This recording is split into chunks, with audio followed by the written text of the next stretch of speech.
Hello, hello. One, two, three, Michael testing. One, two, three, Michael testing. Good evening, everyone. This is Sachin from unusually warm London, England. And this is Jatin from across this pond from Boise. Good evening. Good evening. You know what? Today's film is Chaitanya Tamhane's The Disciple. So, The Disciple is a 2020 film that this is Chaitanya's second venture. And his first film, which was Court, came out in 2015. It won a National Film Award in India. And this 2020 Disciple, it won few awards itself. So, on Venice International Film Festival, it won Best Screenplay, Chaitanya, and also the International Critics Prize. Then Toronto International Film Festival, it won Amplify Voices Award category. And then at the Asian Film Awards, it won Best Screenplay, Chaitanya, one more time. So this movie, the idea is absolutely original. Uh, at least the treatment of it that I think. And it is about a student who's trying to learn classical Indian music.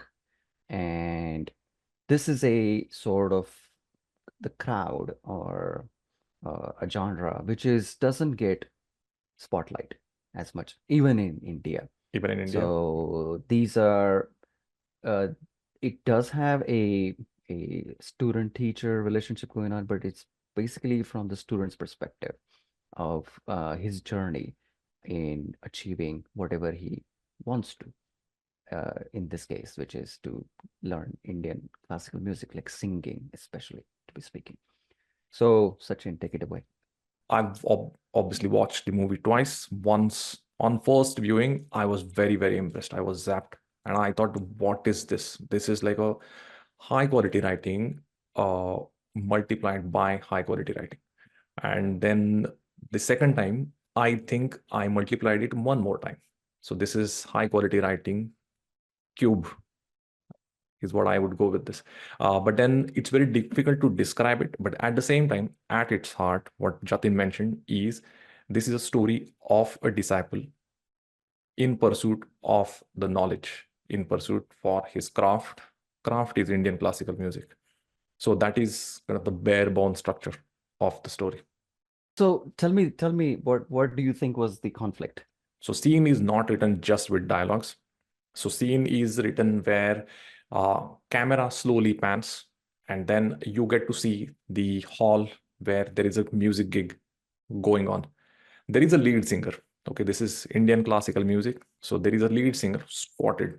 Okay, that's they are sitting on the floor, and then camera slowly pans down, and then again you feel like you are going for a close up. This is very you don't even see these things, but then this is very subtle, and then slowly camera goes and stops on the main character, which is Sharad. And Sharad obviously is not, Sharad is a support singer. Sharad is not even a lead singer. And this is how you establish a protagonist. So this is how you establish that this is Yeah. story of Sharad. And then you got to see the entire hall. You got to see everyone around it. The way he is sitting behind his guru, the lead singer, you get to see the relationship. So it's like, I don't know, means 500 words were covered in just one scene, which was, I think maybe 180 seconds. Yeah, not more than that. Because camera pans so slowly, you don't even feel the camera movements. And uh, you don't really understand that viscerally, actually, there is a lot of knowledge which is coming my way. And I'm gaining that knowledge. And that's the engagement. So in any story, so if you want to engage people, obviously this is your opening scene. Okay, you can have an opening scene like Slumdog Millionaire, where the flights are going off in the background and children are playing cricket. Nothing wrong with it. This is polar opposite of that. Yeah, just because I paid attention to it, I noticed that this is like a brilliant camera work. At the same time, I know Chaitanya must have written this on the page.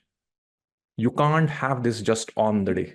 Yeah, this was a planned scene where it stops. And there are several scenes of this nature. And yeah, this is the sign of like a master filmmaker. In my eyes, this is the sign of a master filmmaker. You don't even know, and now you are what, 80 feet under the water, and now you are enjoying water world. You are not even aware that, yeah, how deep you've reached with just one scene. No, no, definitely. With this movie and with Chaitanya's any movie, it's usually the phrase does stand true that a picture says thousand words, Absolutely. and then Absolutely. he's able to pull it off very efficiently. And uh, not in that same scene, I think there is a very subtle sort of a submissive, like a student, who's in sort of under the shadow of this great maestro that is sitting in front of him, Yeah. and he's sort of waiting for his cue because he knows that he's a backup singer. And then there is uh, sort of this a turmoil there that, okay, I don't want to mess this up, and whenever it's my cue, I'm gonna sing it, and then so on and so forth. So I think there is a, it's not very exquisite. That's like, oh, look at this guy. He's the, backup singer. No, no, no. It's very, very subtle. And it just you slide into that emotion. And then when you look at him that, oh, he is waiting for his cue and he does not want to mess it up. So this sort of a discipline or that he wants to follow is very evident within the first scene. And you would see this throughout the entire movie, that Absolutely. there is a I agree. hierarchy, and then he's at the lower, and then he appreciates where he is and always looking up to what he's supposed to. I think the direction of this movie is in this sense that whenever whichever scene that you're gonna pick, it's gonna be usually a long take. There are no fast cuts. So Chaitanya would take time. There could be a camera movement, either panning, could be zooming in and out. It could be some other perspective and so on. If there is one aesthetic that one could choose about Chaitanya's filmmaking prowess, I think Hmm. he uses dwell. So there is a dwell Yeah. always. You sort Yeah. of wait there, Yeah. and then it eventually you are in the moment. But the dwell could be, it's very, very tricky. And there has to be a point that you need to know how a certain audience member is going to react. Maybe your viewer is going to react. And at what point of time that you think that you should pull that emotion off, you know? I think Chaitanya is able to manage it very efficiently when it comes to that. I know, I wish like 100 years of life to Chaitanya, long and healthy life to Chaitanya. But then I think this part applies to Chaitanya as well, that he is not afraid to be subtle, because it's kind of insulting where you think that, yeah, people may not understand it. I think it's slightly insulting to the viewers that they will not get it. Yeah, this reference, this small reference, yeah, they will not get it. Or this pause. What, because there are like so many scenes where what one can describe as like a pregnant pause. There's so much being said than the spoken word, that yeah, you kind of absorb that constantly. Uh, I will come to the craft of it. I will come to the kind of tricks, like writing tricks which are used. I'll come to that in the end. But then still, the effect is something I genuinely admired. Number two, uh, the part that I admired and I would like to kind of bring it on record is this is a story of someone who missed a bronze medal. Okay. So this is how I would describe. So this is not a story who, because see, story of a gold medal are easier. So there is a art to it. Story of silver medal is even more easier because you have all the sympathy for a silver medalist. Bronze medalist, nobody cares. And this is someone who missed winning a bronze medal. But then his life is equally interesting because of the trials and tribulations that he went through. Because, yeah, again, because when I was watching the movie, I felt like this is a story of someone who missed winning a bronze medal. So, because but then still he went through same pain. He went through the same, means you can't question, you can't fault the efforts. You can't fault, or maybe you can, but then the grief that a gold medalist, yeah, might have gone through, he went through the same grief in his life, Exactly. The and trials and without the payoff, tribulations are and without the exactly the payoff, same. Right, and right. The without the payoff. trials and tribulations are exactly the same, that he went through the same journey. And is it's there. Absolutely right. Absolutely. Something that I mentioned to Jatin separately, but then I would like to put that on record because that is important here. Is I really like the writing of Tare Zameen Par. I thought Tare Zameen Par was very well written, outstanding writing, outstanding direction, very very well made movie. My only problem, and I'm not putting it down, it is one of my favorite movies. My only problem with that there was a poetic justice in the end. The boy had a gift. Boy was super talented. Okay. But then there are plenty of boys and girls, children who are going through same challenge and they don't have any gift or they've not discovered their gift yet. So what do you do with them? So in that case, I know Amir Khan's character is kind of represents that class, is how the movie is.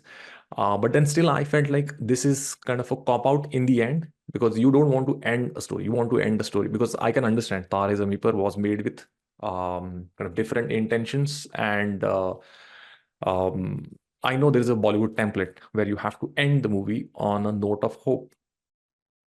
Disciple doesn't do that. There is no cop out. You see that, like you see that torture till the end. Yeah, you kind of root for him. You want him to do well.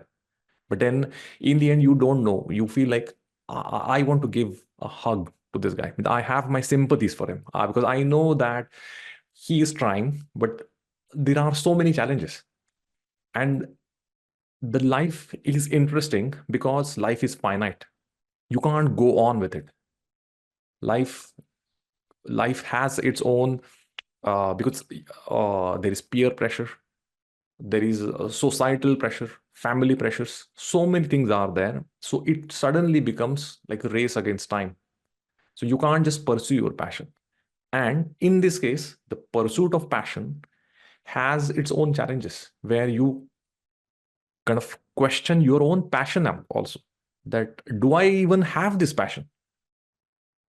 And I think this is dreadful thought for anyone who is pursuing any knowledge. So do I even like the classical music? Maybe I'm giving away a plot. But then at one point, yeah, you feel Sharad's character, yeah, you see him going through that as well, where he questions, yeah, do I even like this? Do I have it in me to make it? And I think that's very I know there is a almost it's a romantic notion. You like a guy with a broken heart, and then you feel like, yeah, I feel for him. I know his pain. But then at the same time, it's very difficult to portray it.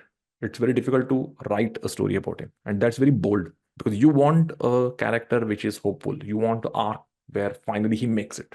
As far as classical Indian music goes, and I'm not very familiar with it, Mm-hmm. but I have heard that, let's say, Bhimsen Joshi, Mm-hmm. he was he nurtured, Mm-hmm. that he really grinded it out. Yeah.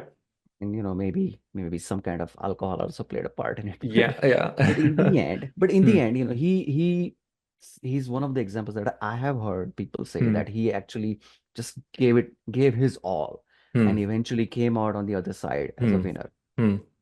Okay. And but he had this, right, this vision, and he needed, and he did it. And I was hoping that the main character of Disciple would sort of have that. But I think what problem he has, the character, is the going back to the beginning, where he's in conflict, right? The Mm-hmm. conflict is the validation, and he Yeah. wants that Yeah. validation, and Yeah. he's not getting that validation. So I would say, okay, uh, that there is, in the middle of the movie, there is this one concert that I think, comparatively, I don't understand again Mm-hmm. as much Mm-hmm. music, but you probably understand more, that it's sort of better performance compared to his rest of the performances Yeah. in the middle of the movie.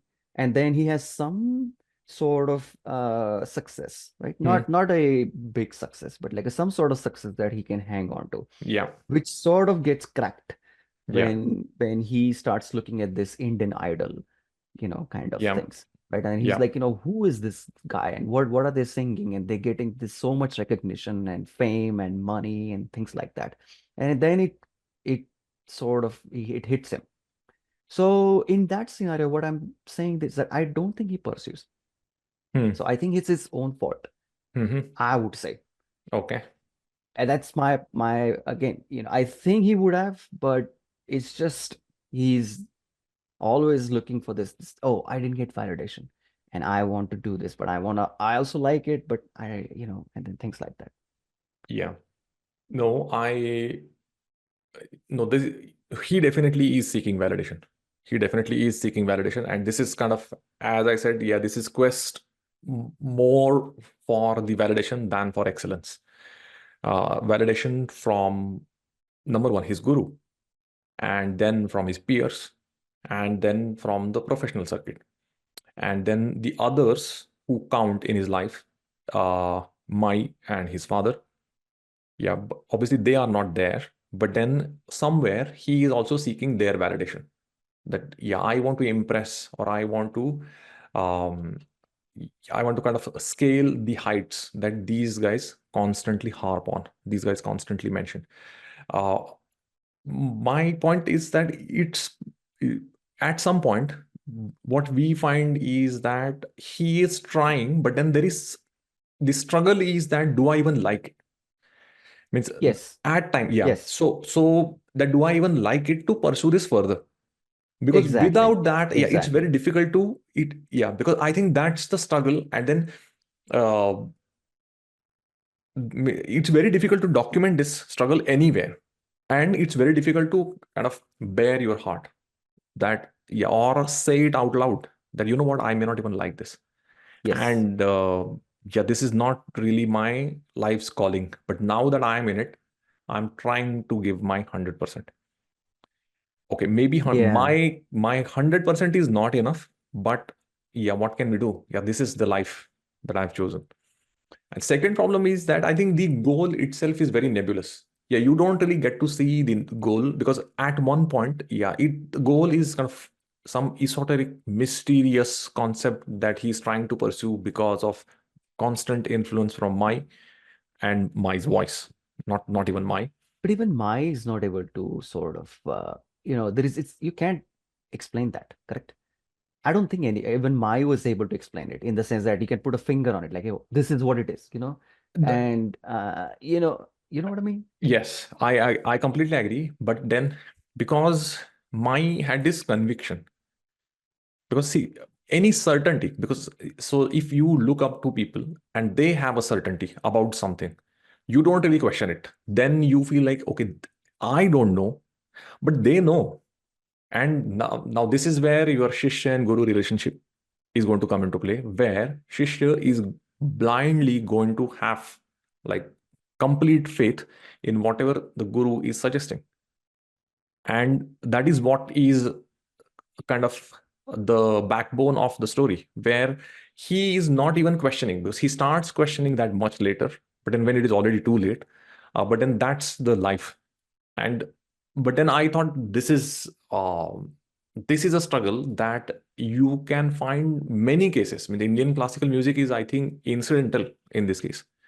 Yes. We have seen people in like other professional pursuits Choose where any field any you're field, gonna exactly. have. Yeah, Yeah, we this is a know people. very universal feeling. It's Eh, very organic, very natural that yes, anybody could feel in whatever the pursuit that they're gonna have. exactly. So I have uh, definitely, there is a sort of a cultural shift. So when his father is trying to teach him, and Hmm, then father is like, oh, when they were trying to teach my hmm, guru, hmm. they would nail their hair, Yeah, right? So yeah, that they yeah. wouldn't move their head Yes, and just yes, keep on just, practice, practice, practice. yes. But at least I'm not doing that to you. Hmm, And then by the time I think it gets to Sharad's, character, I hmm. think then he's sort of having he's going through a self-realization journey here, that doesn't, Yes. like you just said, that, oh, do I really want this? And I don't think he was convinced it by himself that, and I think it kind of killed it, for himself, that, oh, I'm not sure. And because if he did, I probably think that he would have pursued it. So I no, I agree completely that you start because the conviction, it's very difficult to have that conviction constantly when, yeah, somewhere, yeah, you know that I'm not 100% convinced. But then the people who are his guiding lights, my his father, not so much the actual guru that you see on screen, but then more my and his father. So they have this certainty.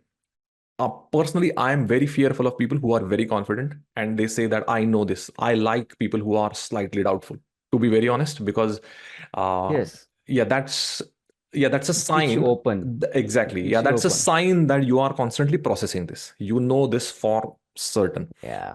And then, but in this case, because they are so certain, and number two, they are dead. So they can't even change their views now. So that means when they died with these thoughts. Now these thoughts are frozen. These are set Yep. in stone for Sharad, which is making his life difficult. Correct. There is no way for him. There is no dialogue that he can have at this point of time. It's only one way. Okay, Stephen Fry tells this story that John Gielgud, so John Gielgud, the famous actor John Gielgud, so he was, I believe, like doing some Shakespearean play, and on that particular day or that particular night, I should say, yeah, he was brilliant. He was outstanding. Everyone felt it. And there was a huge applause and then standing ovation and everything. And his co-actors also said that to him. And then someone from the audience, they came to green room and then they also congratulated. And then he said, okay, I need a moment. And then he sat down and started crying with his head in his hands. And uh, obviously his friends asked him, why are you crying? And he said that they are saying I was brilliant. I think I also know that I was brilliant today, but I don't know why I was brilliant today. So I will not be able to produce this Yeah. tomorrow. Yeah. And which It's such is an organic correct. Yeah. that it just came out that even he doesn't know why it was so good. But John Gulgod is alive and he has this realization. Yeah. So, but in this case, so because he is listening to someone who is dead, they can't Mhm. change thoughts. And then he's pursuing this again, mystique of Indian classical music, mystique of Khayal singing, which he thinks that, okay, nobody can put their finger on, and that's the pursuit. And then you go through this uh, almost coercive life Yeah. in the Yeah. pursuit. Right. Right. Now, so here's a question now, going back to one of the scenes.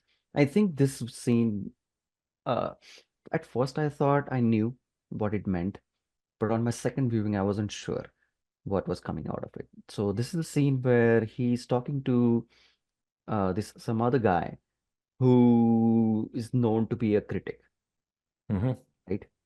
And then he goes on talking about, like my and one and two, three, four, and he's like, no, no, no, I want to listen. And so what do you think? What was what was Sharad's perspective? Like what was he getting out of this? Okay, that is actually a scene which is the hook of the third act.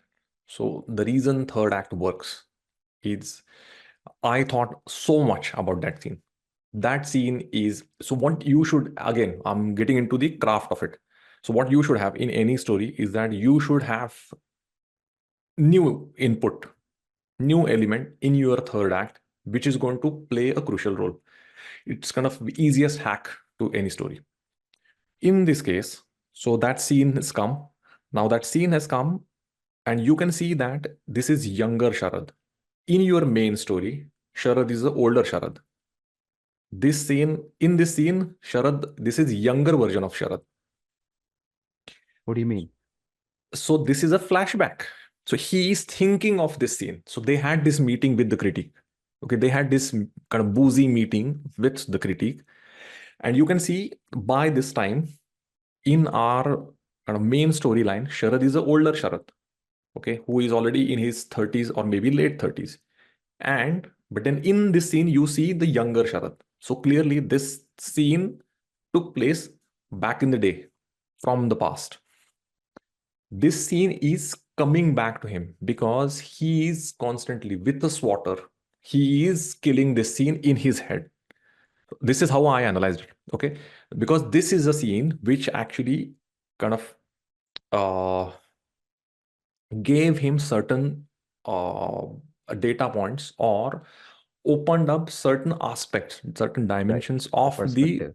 yeah, Mai's personality that he's not willing to accept yet. So he's constantly shutting it down, and now that scene has come back into his life. So this is haunting him that, you know what, he was saying this, or maybe he was right. He was saying this, Uh, and maybe he was right. I'm going to tell you now. Okay, so but my another favorite movie is okay. People who are going to listen, they are going to get now a shock. Where from Disciple, I'm going to go to a movie called Gulam.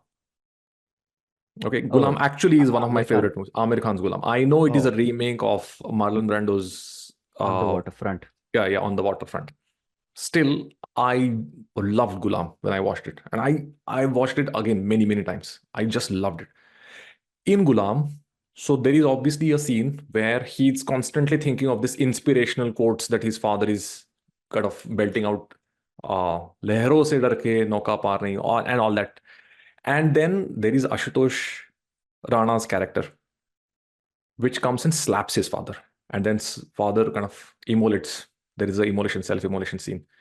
And so that scene obviously took place long time ago. But then Amir, in the character, who's what, Munna. So Munna is kind of swatting it away. He doesn't want to think about that. He wants this pristine image of his father. But now this image is constantly coming back to haunt him. And now this image has become so strong that now he can't resist it. So, which is why I said this is like a writer's hack. And so, this scene also in Gulam works very well. And which is why Ashutosh Rana, I believe he built his career around that scene. But then, very well done scene. And at the same time, very well used. Like a writer's hack, very well used. In here, kind of Chaitanya Tamhane has done the same thing where this is a flashback, but then he never thought of this before. This thought came to him now because now he is having this almost existential crisis in his life. Like Sharad is having existential crisis, Sharad is and having now existential then crisis. it thinks about this scene now. Yeah, And it kind of, yeah, so there are things that lead you to a mental, like a state of mind. And then sometimes you choose to remember certain things. Sometimes they come exactly. back and they affirm that, hey, no, this is what it is. So I actually, honestly, I would say that, so it's kind of, so there's a literary device, right? Mhm. What's called, I might be butchering the pronunciation here, Deus ex machina, right? Okay. So, which is like, I don't know. a, So you will have to go on. Yeah. oh, Sorry. so Yeah, I like don't know. when somebody gets trapped into something, Mhm. then a godly figure appears and then saves them away, correct? Yeah. Right? So it's kind of, but like in Saransh, right? Mhm. When Anupam Kher is, like these goons are troubling him and his wife and the girl, right? Yeah. And then he gets trapped, right? Like, what am I supposed to do? But then he Yeah. comes across this character who's in the past, who was in young, when the Yeah. character was young, he was a student. And Yeah. he's like, no, I know you. But now this student has grown up and come to some, some politician and Yes. some strong Yes. position that he's now able to solve this problem for Yeah. Anupam Kher, right? By just being at this higher position in the society. So that's a Deus ex machina. Yeah. In this scenario, I think it's sort of pushing, this Deus ex machina in the opposite way, in a Mm. way that, hey, I know you're trapped in this thought, and let me make it worse for you, Hmm. that Yeah. your life is screwed, Yeah. Yeah. So it's kind of in that sense, so it's so it pulled out of the hat kind of Yeah. scene, it conjured, I think, Chaitanya. He conjured, and at the same time I thought it's a very effective use, because that is what he's going through, right? Because he's just not willing to listen anything against his guru. But then, yeah, these things are there. These are, yeah, these kind of despicable, bigoted uh, characteristics are part of Mai's repertoire. Means this critic is clearly saying that, yeah, Mai anyway was a very limited singer. Yeah, One. like some Number two, charlatan that just exactly. doing this and then, being, yeah, full of herself and things like that. And, so yeah. Yeah. I will mention a scene now because this is Spotlight. I'm going to mention a scene which I don't know how many people noticed. Uh, so there is a scene where within the confines of his room, uh, inside four walls, so there is loud music and he is dancing. It's a very brief scene, 10-second scene. Okay, Oh and man, yeah, that this scene is killed someone. me. Yeah, I was watching, absolutely. it killed me. Yeah. Yeah.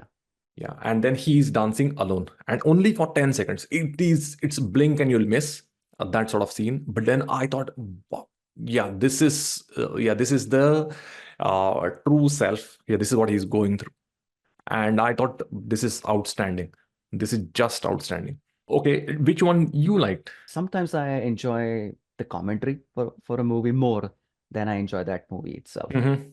And because I want to know what must have Chaitanya's or whoever directors, Yeah, state of mind, yeah, that why did he think that he put the camera here? Why did he think that, oh, 2 seconds, 2.1 seconds is supposed to be the length of this scene? Why? yes, Where does it come from?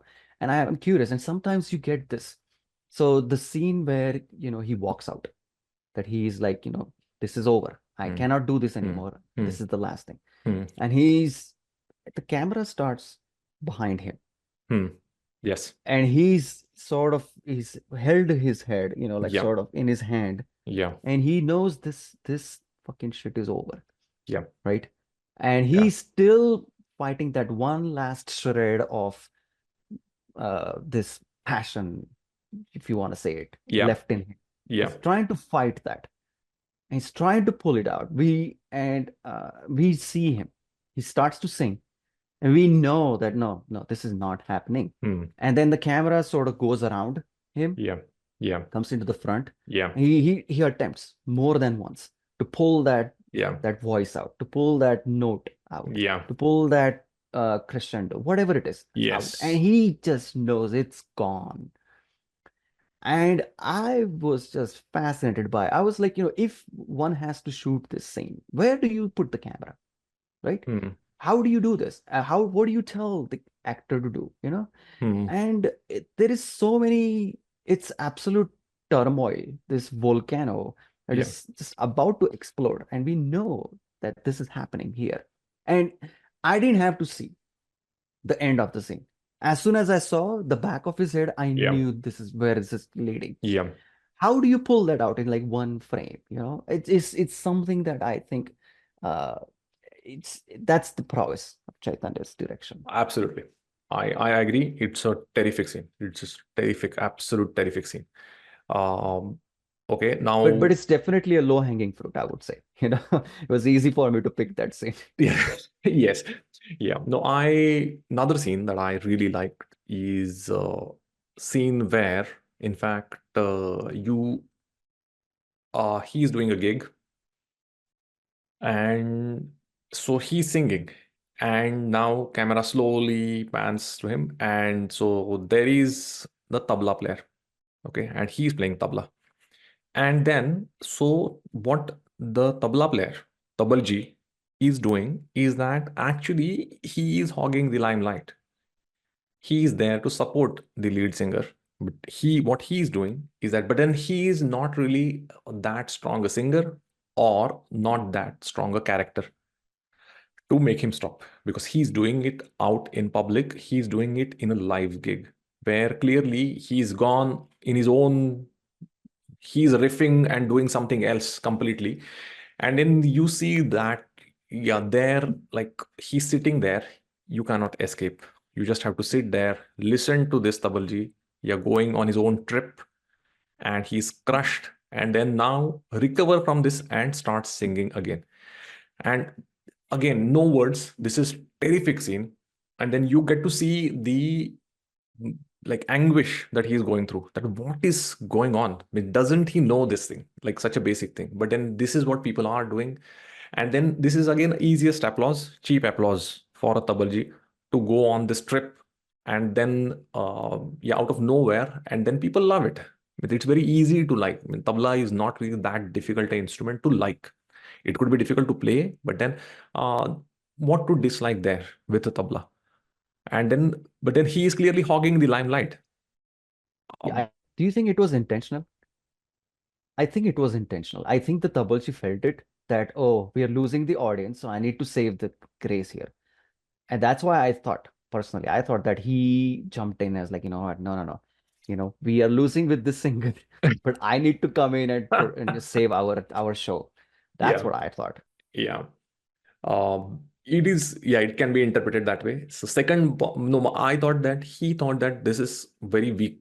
Like in general, the performance is very weak, and I don't want to be part of a weak performance. If I can't shine as a group, I'm going to shine as individual performer. And okay, I see this gap, and I'm going to take this. Yeah. And then, yeah, but then I thought again, very, very good scene. In the first viewing, for me the scene that really was a gut punch was the last scene in the local train.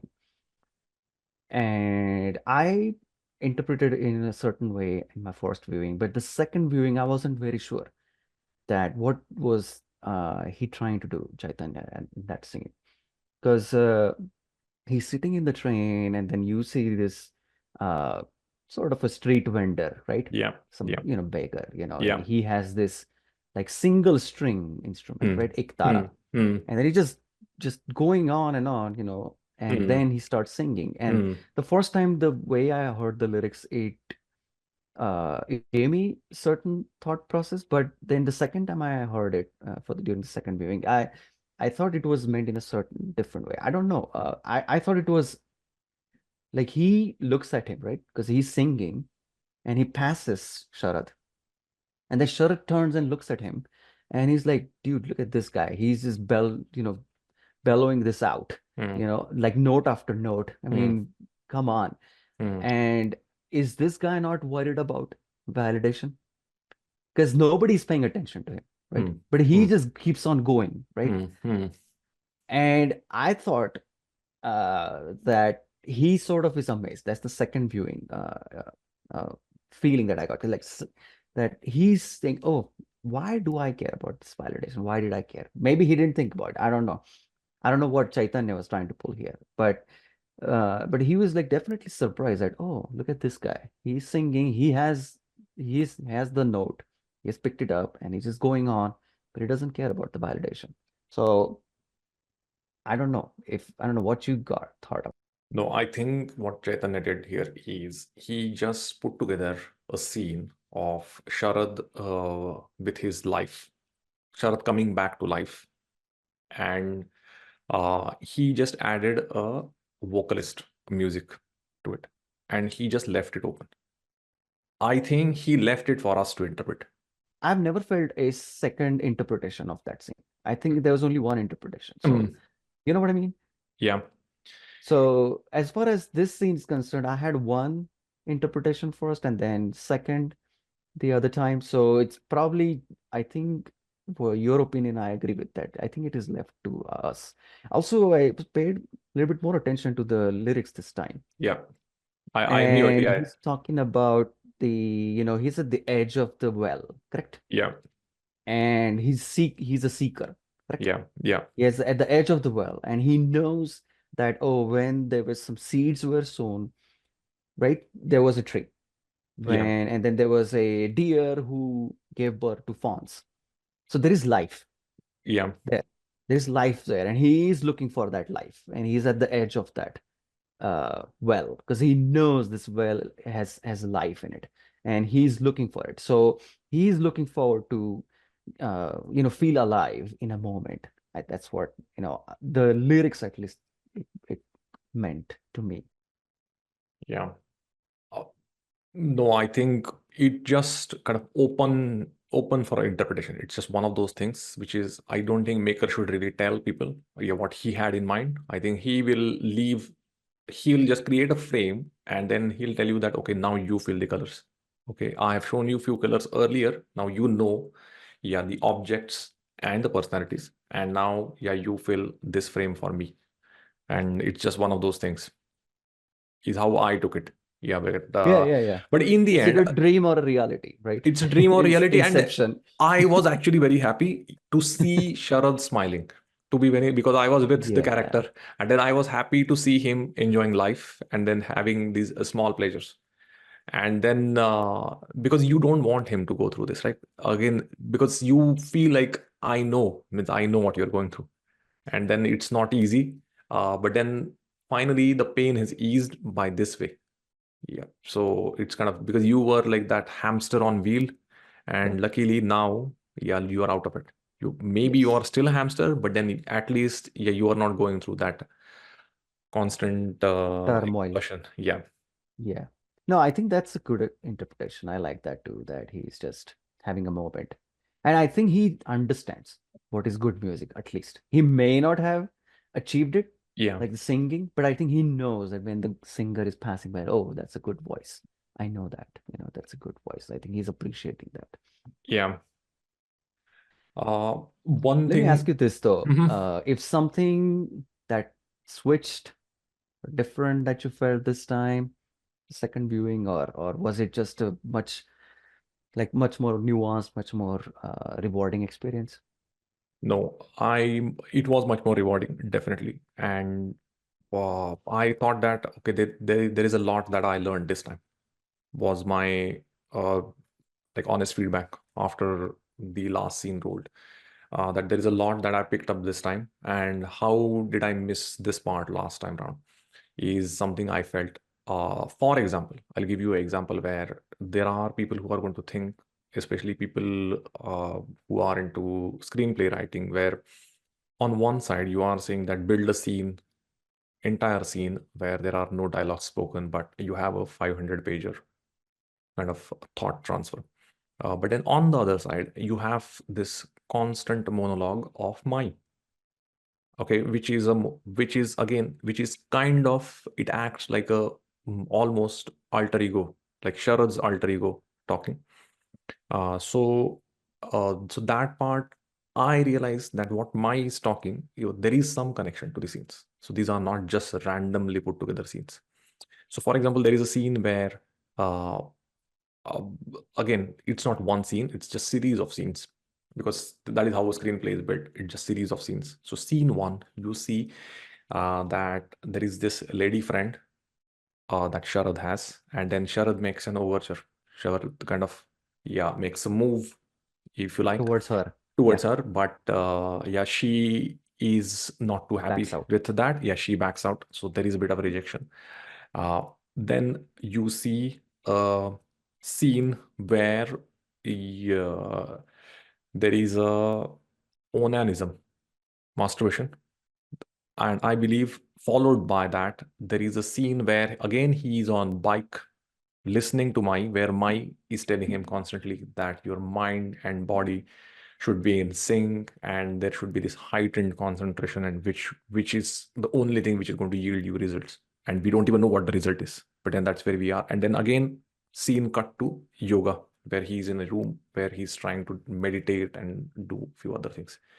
So there is this long connection where um, it's not necessarily like a peace of mind, like, yeah, because that's kind of again like a mystique around it, like being asexual, being ascetic, hermit like, is what is going to give you the heightened concentration. So again, there is this mystique, which is the constant struggle, because you don't know what that mystique is. I don't know what I'm kind of striving for, but then you Correct. want me to work hard for it. Yeah. So this series of scenes kind of, they make sense and then you don't even realize that why you had this scene first, then this, and then why Mai is saying this. And so that is how these scenes are strung together. And because you almost think like this is a cop out where you hear Mai's voiceover and then all he's doing is going on a motorbike with a high speed camera. But no, there's more to that. Definitely, there was a thought process connected Yes, through multiple scenes that, absolutely. yeah, I agree. And I think I'm always curious as to, again, going back to filmmaking of it, that if there is something that I want to deliver, then as in a filmmaker, whoever they want to deliver, then what do you do? There is so many things that you can do about, shooting a video, right? The camera angle, the light, the sound, the acting, the whatever. I think what Chaitanya wanted to do was that create this trance like Mm. state. Mm. And I think the pace really, really works well Yep. because he is in a trance state that the world has stood still and he's just kind of like going through it. And then this, Tanpura, this tambora is just like Yes. going on, and Yes. and then she's speaking over it. Yes. And well, again, another spoiler. The moment he Uh, takes it out, it just Absolutely. comes back to the Absolutely. so because that's the idea, right? I mean, because Absolutely. when it's plugged in, you're plugged in, then you are there in Matrix. You're Yes. plugged out and you're welcome to the real world, Welcome to the you know? real world. And through the billboard, there is this, Yeah, sexy lady who is correct. just, She's like, yeah, yeah, come yeah, here yeah, and I got you. Right, yeah, right. yeah, I think, yeah. So for this pursuit, right, like you said, the hermit kind of life, I think also, if we remember Kill Bill Volume 1, yeah, when she kills number two, right? That's the mm, first scene. yeah, And then she comes out and sits in that car, right? yeah, That a pussy wagon, right? yes, But then there is a somebody speaking over here, right? mm, And they say that revenge is your only goal, right? And then if you're mm, looking for somebody that you want to kill, right? Then even if God comes in front of you, you mm, need to kill the God mm, because your goal is just to get that, yeah, you know? So that's sort of this is, I think this is an Asian philosophy that I think you and I will understand, yeah, that because we grew up with uh uh I know for sure that we were told that there are like I don't know, they're like, you have five fathers, right? The one who gives birth, the one who nurtures you. Out of those, there is one who teaches you, right? mhm, Because teacher is not just a teacher that you're gonna show up like a 1 hour a day yeah, and then you're gonna get knowledge. No, you're gonna treat him as a father.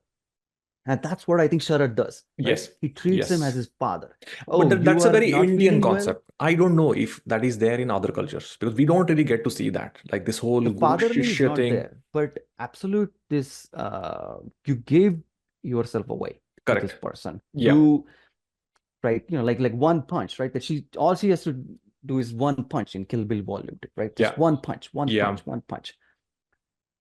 Yeah. Okay. Do you want to talk about casting of the movie? Sure. Yeah, Because it's an interesting casting. Yeah, you get to see like two different people, and but then I think these are non-actors. Is it fair to say these are non-actors? absolutely. Yeah. So the teacher, I think he is a well-established engineer, I think. Okay. And I think he has, but he, all right. So no, you go ahead and I'll tell you. There's something that came out from that. Yeah. So, okay, the reason I obviously none of these names are known. Absolutely none of these names are known. Yeah, you will have to, but if you are really so curious, then you'll have to go to IMDb, to check the names. But what I liked is the character of younger Sharad and older Sharad, both. I really found both of them, number one, very well cast. You genuinely feel that, this is the same boy that we saw uh, in his younger self. And the older self looks genuinely old. He plays his age. And you see that they are living this life. Uh, there is no performance, if you like. So there is acting, but there is no performance. So you don't see any gallery playing by either of the characters. But then you can't think once you are engaged, and then that engagement starts with first scene. But once you are engaged, you think that, okay, I know this guy. Okay, now what? Now what? Okay, oh, this is okay. This is what's going on, and this is his Ajji. Okay, now what? And then you are curious, and then you are hooked. None of these are professional actors, I believe. But then that works in the favor of the movie. I don't know why Chaitanya does it, but then it's okay. In this case, it definitely works. So I didn't miss, to be honest, yeah, any of the big names. But then I was impressed with the overall acting, top-notch acting. So there are some like very good scenes, smaller scenes, again, throwaway scenes where there is a scene where the boy Sharad is imitating his father's mannerism, appreciating the music. That if his father is kind of moving his hand in this particular fashion, he is literally trying to ape that, trying to copy that. And so again, these are very small points, but then very well delivered on paper as well as on screen. Yeah, yeah. And I think I would like to talk about the teacher, the character, the actor actually, I would say.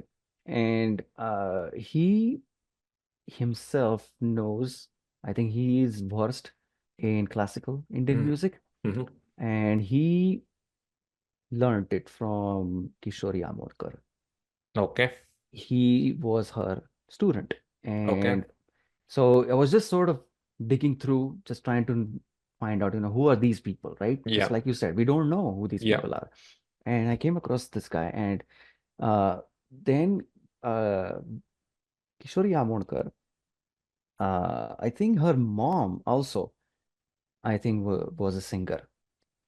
Now, there is a documentary, I think, that was made on Kishori Amodkar that I came Okay. across when I was Okay. just sort of digging through and then searching. And in that documentary, I came to realize that within even vocals, like Indian classical vocal, there are two groups. Mhm. There is one called as Surantsa Sangeet and Okay. Swarantsa Sangeet. So just Okay. like vocals, just like Yes. sound Yeah. or spoken words. So there Okay. is two separate groups of people. Okay. One who would just sing just like alap, Yeah. right? And then the other ones who will sing words. Yeah. They will utter words. Yes. And Kishori Amodkar and her mom, I think, and her family, I think, whoever was singing, they belong to the one where they would just use vocals. Yeah. And I was just fascinated by that. I was like, oh, that is really cool because I didn't know that before. Mhm. And then the actor himself, the teacher actor, Mhm. he has a couple of YouTube videos where he's talking about how Kishori Amodkar was singing and she was sort of a brat, that she would take some, let's say, bandish Yeah. from some gharana. Yeah. And so bandish has rules, right? It has to be this way, this word, Mhm. not word, but like this sound and so on. Yeah. But then she would twist it Okay. and she would not follow the rules. And then Mhm. so they always called her Bandakor, Mhm. that she would Yeah. always A be this rebel. brat. A And rebel. then, Yeah. yeah, so she would always break this. So this is something that if I hadn't seen Disciple, then I wouldn't have Mhm. gone through this sort of rabbit hole and come across this. And so I liked that this is something else that I was able to get out of it, and that teacher himself too. So two aspects that I can think of here. Number one is I have observed a lot of snobbery around Indian classical music. Okay, so there are people in my wider family who love and follow Indian classical music who said to my face that if you don't like Indian classical music, then fault lies in you. Okay, so this is a bit I know arrogant, but that. it's okay. Yeah, but I've kind of okay, fine. Yeah, I mean, I've kind of gotten over it now. But then these are the things which were said to my face. Okay, not behind me. And there are many stories You're where dumb fool to understand this. exactly. So I thought this movie also kind of touches to those facets also, Yep. where again, because it's so mystique, and if I don't like something, yeah, there is no shame in it, and then but then that's what Sharad's struggle is also partly. So that is one. Number two is there is a movie called Whiplash. Yep. Yep. Okay, Exactly. so is Whiplash Disciple in Hollywood, like made Yeah. by Hollywood I would studio? say. I would say. Okay, so But Whiplash. there is a difference. Go Exactly, ahead. yeah, yeah. So, okay, there is a difference, and then maybe one of these days we'll cover Whiplash too. So, Whiplash, obviously, I watched the movie, you watched the movie, and so with Whiplash, uh, there was an interesting observation by Hugh Laurie. I'm a big fan of Hugh Laurie anyway, but then Hugh Laurie is also a, again, gifted musician. So his observation, his only observation about the movie was that he is not aware of any musician who is so stickler for the exact notes. Mm, Usually, yeah, yep. geniuses are far more generous, yeah, with the music than non-genius or wannabe genius. Absolutely. There's And yeah, the Dunning-Kruger effect, right? So there is a right. So in the beginning, you're like, oh, I don't know anything. Then mm, you get some knowledge, and they're like, mm, I know everything. correct. And then once you know a whole lot, they're like, no, no, no, I don't know anything. I want to be open. Exactly. So, because a lot of people describe Rahman in that fashion, where Rahman doesn't really tell you much. He will tell you that, okay, oh, you want to take few alaps? Go ahead. Yeah, we'll record that too. And then I'll do something with it later. But then, yeah, you can sing.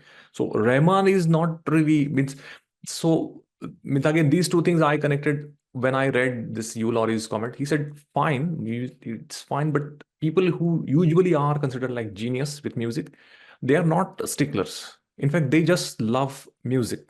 Full stop. Yep, Yeah, yep, yeah. yep. They don't really care so much about notes and this place and that. So, which is when I felt like maybe he's questioning the guru that, Hmm. yeah, have I found the right guru in life? Correct. Because it's possible that you found the wrong guru in life. And I would tell you this snobbery part is definitely when I was teaching physics and I was surrounded by these physicists. So they are absolutely like, no, I want to do it this way.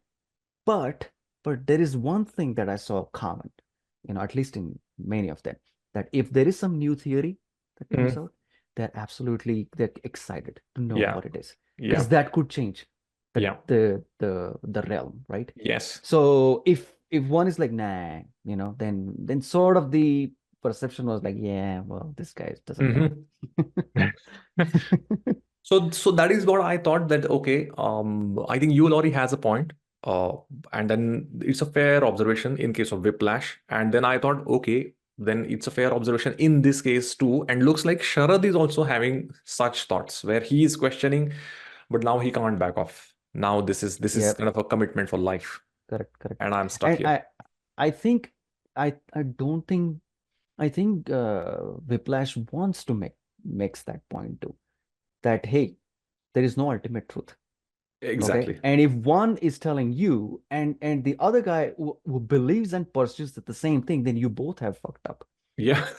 Yeah. I think that was the point of it. Yeah. Again, that's what I got. But again, we'll go in detail later some other time. Uh, any other movie that came or that is kind of that you felt like okay, you know what, yeah, not this reminds me of, but then you know what, that other movie also gave me same impression or left me with same feeling. Any other movie that you can think of? What kind of feeling? So, No, that there are a lot of this things. is like yeah, yeah, no, not exactly like disciple or guru shishya kind of thing, but then my point is that uh, the style of filmmaking is followed here. So that style of filmmaking, yeah, reminded you of, or there was another movie which also gave me similar taste in my mouth, and which is something I liked. Okay. So So can you there think is one of? thing I can tell you. So Mhm. when I mentioned this, so dwell, correct? Yeah, Like you pause there and you wait, yeah, right? So this is well, I have to say that one person that really used it more, I think, in my opinion, it has used it the most effectively. And I think all of the other generation of Yeah. people have, next filmmakers have also sort of followed. I think his name is Tarkovsky. And then Tarkovsky, if you wanna know what Tarkovsky does with Dwell, you should get into watch this movie called Stalker. Stalker. S T Okay. Stalker, Stalker. Okay. And he was a Russian, I think, filmmaker, and he would use what he also his work. Then I sort of this Dwell I see in Chaitanya. When I saw Court, Hmm. I was like, okay, this is Tarkovsky right here, the Dwell. When I Yeah. saw Disciple, I was like, okay, this is Tarkovsky. Yeah. For Recently, avoidance of doubt, we are not taking anything away from Chaitanya. Yeah. These are just the no, no, no, movies that we are no. exchanging. Yeah. Uh, No, no, not taking any credit away. I agree. yeah. I Yeah. agree No, with you. no. Yeah. Because I'm also going to mention few, which is why I Yes. thought I must, yeah, make that Yeah, clarification. there is a thin line between copying and then being influenced, or you learn from your teacher, right? I mean, if they Absolutely. solve a problem in a certain way, you're gonna solve it the same Yeah. way. It's not that you're copying them, but it's just that you No. learned it. Yes. That's the filmmaking that speaks to you. That's the Yeah. filmmaker you want to be. One more movie, very, very recently, that got into the same thing. That was Joyland, Okay. and it does the same thing with the Dwell. Hmm. So Interesting. I have not watched Joyland, but there is a plan to cover Joyland in future episodes of a Spotlight. So yeah, very soon you'll hear more about Joyland from Jatin and me on this podcast. Uh, I think this is my turn to yeah go make for it. yeah. So Amor.